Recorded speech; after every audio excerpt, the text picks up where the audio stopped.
A graça que a paz de Cristo seja com a sua vida. Nós estamos de volta para tratar de coisas que concernem a família.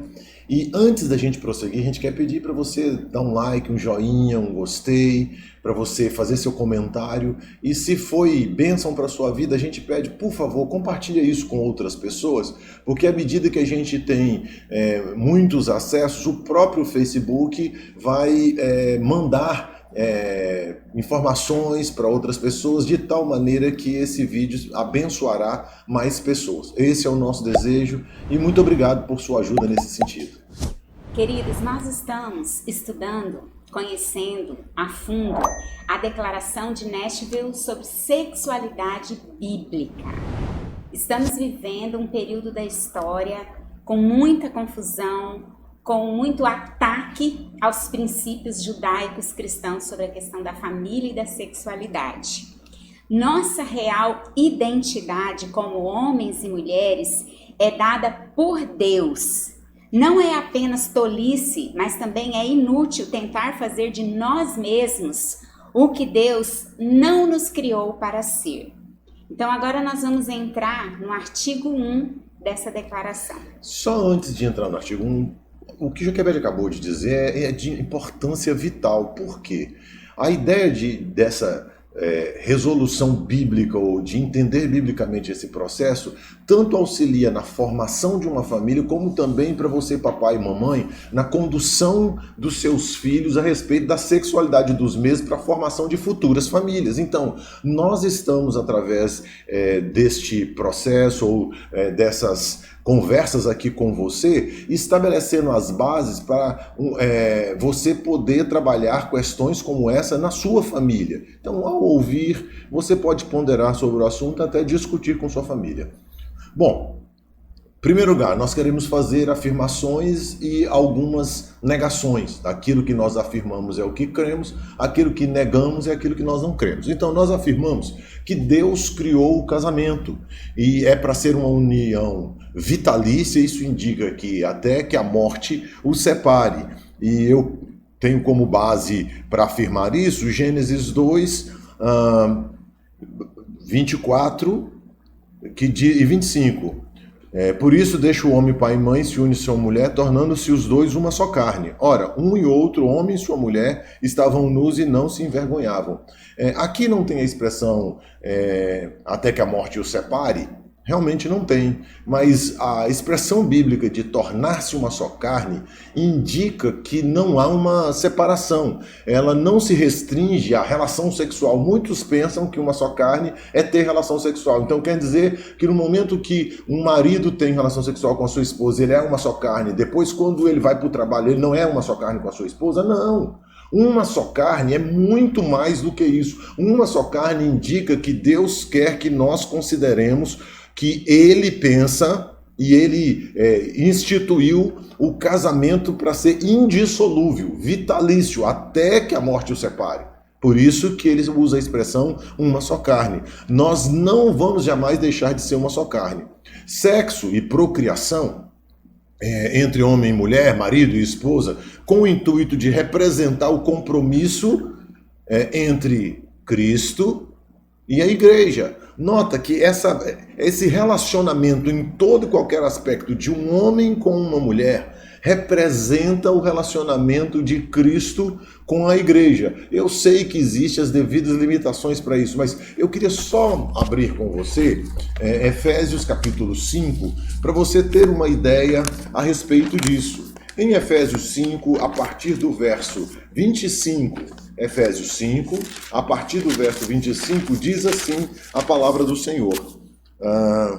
Maridos, amai vossa mulher, como também Cristo amou a igreja e a si mesmo se entregou por ela, para que a santifique, tendo-a purificado por meio da lavagem de água pela palavra, para a apresentar a si mesmo igreja gloriosa, sem mácula, nem ruga, nem coisa semelhante, porém santa e sem defeito. Eu não vou ler os versos anteriores e não vou ler os posteriores, mas o texto vai do 22 até o 32. Começa falando que as mulheres devem se submeter aos seus maridos, assim como a igreja está submissa a Cristo. Mas em compensação diz, maridos, Amai vossas mulheres como Cristo amou a igreja. Isso quer dizer que o casamento, gente, não é somente um desejo. Eu desejo casar com você, eu acho que a gente se dá bem, eu acho que a gente tem os mesmos objetivos de vida, a gente é até crente em Jesus, a gente até está envolvido nos ministérios da igreja e tudo mais. Então, só isso? Não. Até porque, né, Rubem, os desejos vêm e vão. Então, a aliança do casamento ultrapassa a questão do desejo. É um compromisso, é um pacto. Exatamente, Joquebede, porque se a gente não considerar que isso vai além da nossa capacidade de escolha, que vai além do nosso desejo, nós não vamos tratar esse relacionamento como Deus o trata. A Bíblia diz lá em Provérbios, não dá prazo para a gente ler, que a esposa, que a herança, o dinheiro, isso vem dos nossos pais, mas que a esposa é uma herança do Senhor. Não necessariamente com essas palavras exatamente, mas diz que a esposa é uma herança do Senhor. Isso quer dizer que Deus está mostrando para os homens, mas quer mostrar isso também para as mulheres em relação aos seus maridos, que o casamento não é só uma escolha minha ou dela, ou de nós dois. A gente diz que a gente precisa casar no Senhor. Tanto é que quando um pastor oficia um casamento, ele muitas vezes, quando os noivos não querem fazer os seus próprios votos, ele faz votos e diz que até que a morte os separe. Por quê? Alguns, inclusive, falam de forma muito apropriada que toma Deus por testemunha. Você entende isso? Então Deus está neste negócio que nós chamamos casamento e foi Ele que assim o quis que acontecesse. Cristo, portanto, é representado nesse processo.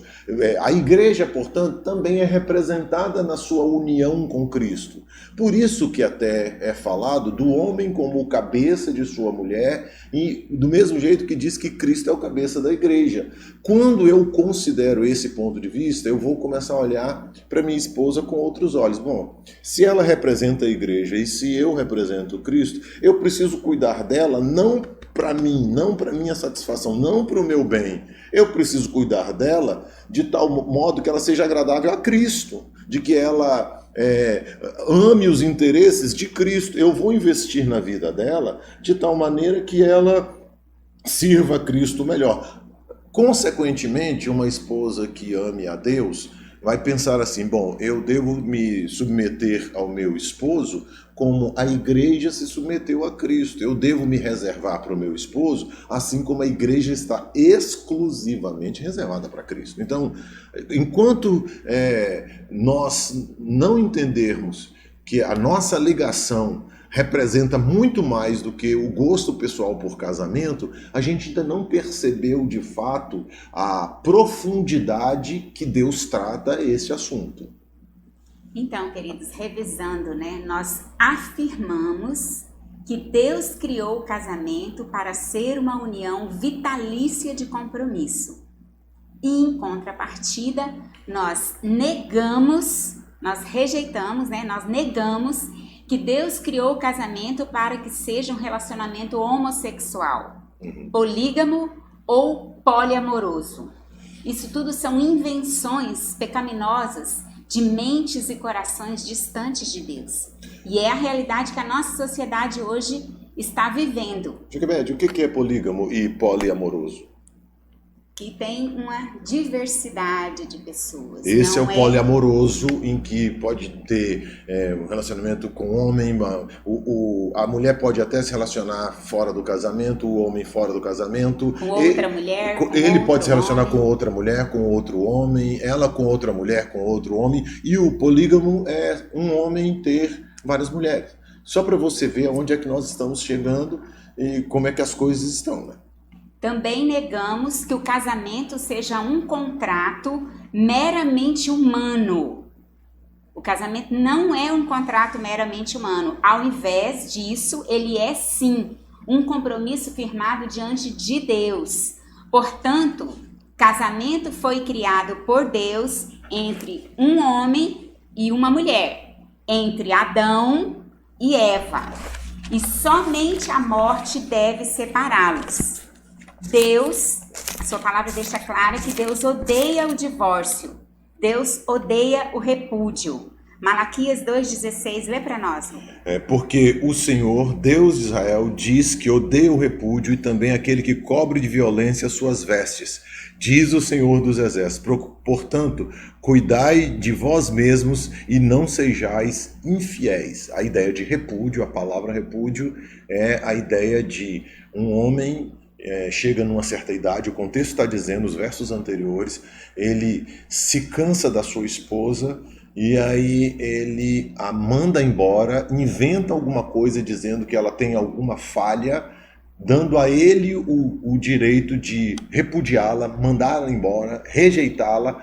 Com essa rejeição, ele se tem no direito de casar de novo. Então, praticamente é divórcio e recasamento, em outras palavras, essa proposta de repúdio que você tem no 2º capítulo de Malaquias, que termina aqui no verso 16. Leia todo o capítulo que você vai entender melhor. Queridos, então nós estamos hoje estudando o artigo 1 da Declaração de Nashville, onde afirma, que Deus criou o casamento como uma união vitalícia e onde nega, rejeita, essa questão do casamento homossexual. Casamento entre 2 homens, casamento entre 2 mulheres, isso não foi criado por Deus, Deus não apoia isso. Meu querido irmão, minha querida irmã, oriente seus filhos, converse com as crianças, converse com os adolescentes. Nós estamos vivendo um terrível ataque como nunca houve na história da humanidade, com os princípios, com as bases, com os valores da palavra de Deus.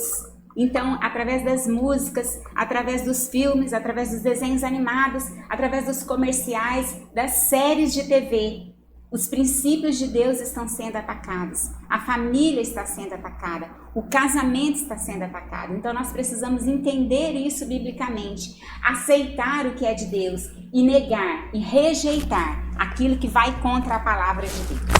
Nós escolhemos essa declaração de Nashville, primeiro porque ela tem base bíblica, segundo porque ela foi feita por pastores, por líderes, que fizeram ou falaram e escreveram expressões muito pertinentes referente ao casamento e à vida sexual do ser humano. E a gente deseja com isso de compartilhar essas coisas com você, para que você tenha base. E quero dizer algo mais. Não espere que somente trazer seu filho, sua filha para a igreja vai resolver o seu problema. Você em casa tem que investir, porque as mídias estão por aí fazendo investimento maciço, 24 horas por dia em cima dos seus filhos para que eles se desviem. Então você precisa fazer frente a isso. A igreja é sua aliada e é um apoio, mas o principal é você, papai, mamãe, titio, vovô, vovó, seja quem for que esteja na responsabilidade dos filhos, você chamar para bater um papo sempre sobre o assunto. Até que um dia você... de Deuteronômio 6. Exato. Boa. Andando, ao deitar, ao levantar, exato. No caminho, sentado fazendo uma refeição, sentado assistindo TV juntos. Vai comer pizza? Faz isso também. Vamos conversar sobre os princípios de Deus. Então, para quê? Para que você e eu façamos frente a essa demanda tão grande de informações erradas que estão acontecendo. Nós estamos tendo até adolescentes e pré-adolescentes de dentro da igreja já pensando na homossexualidade. E isso está faltando a presença dos pais nesse processo. Não é culpa da igreja, não. E o chamado de Deus para você, querido irmão, querida irmã, é que você seja uma sentinela.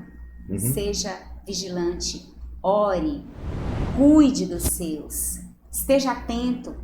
Não veja o mundo com olhos apaixonados de que tudo é inocente. Não existe isso. Tudo que o mundo faz tem intenção de confrontar a Deus, a sua palavra, os seus princípios. Que Deus abençoe você, que você possa refletir sobre isso, possa aplicar na sua vida e encaminhar esse vídeo para outras pessoas. No link de descrição do vídeo tem a declaração de Nashville, um link de acesso. Para que você tenha acesso a todo esse conteúdo também detalhado. Que Deus abençoe. Deus abençoe.